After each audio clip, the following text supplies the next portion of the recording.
Tapi Ibu Maliki ini kisah nyata. Dan saya pernah bertemu keluarga ini. Dan saya sangat menyayangi keluarga ini. Tinggal di daerah, sekarang jadi petani. Tadinya guru, Bu. Punya anak di kampus. Anaknya memutuskan untuk berhenti kuliah. Untuk berbakti pada ibunya. Ibunya kena diabetes. Dan sudah berpengaruh pada organ. Jadi mata udah gak bisa melihat jelas. Telinga sudah tidak bisa mendengar dengan baik. Anaknya merasa, kalau saya kuliah, ini biayanya akan ketarik ke kuliah. Maka anaknya memutuskan berhenti untuk berkhidmat kepada ibunya. Dan agar fokus biaya untuk pengobatan ibunya. Dan ia berpikir, ini ibu sudah melahirkan saya, mengandung saya, maka ini saatnya saya berbakti kepada orang tua. Di keluarga sangat soleh.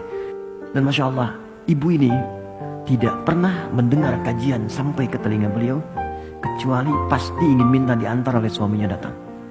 Ini ahli majelis taklim. Walaupun dalam keadaan sulit akan minta digendong. Pak tolong antarkan, Pak tolong antarkan. Antar pakai motor dan sebagainya. Tapi apa yang terjadi? Senin saya ditelepon, saya masih ingat dulu saya pulang dari Tripoli, ditelepon sore-sore. Tiba-tiba sembuh.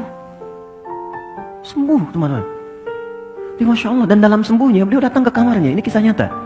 Dia beliau dibuka lemarinya, terus cari pakaian paling bagus, pakai oleh beliau, dandan gitu.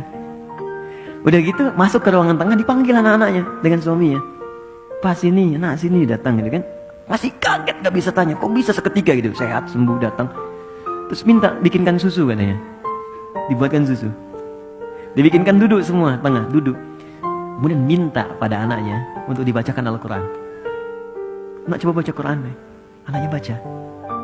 Allahu Akbar, saat baca semua masih heran, masih menikmati bacaan.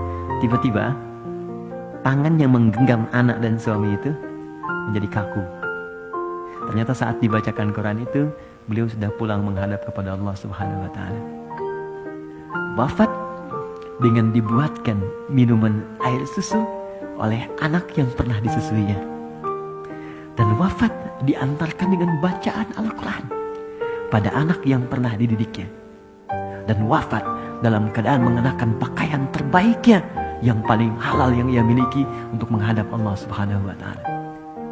Karena itu Allah katakan, kamu kenakan pakaian paling bagus ketika berjumpa denganku. Karena itu mungkin saat terakhir engkau hidup di dunia menjadi hamba dariku.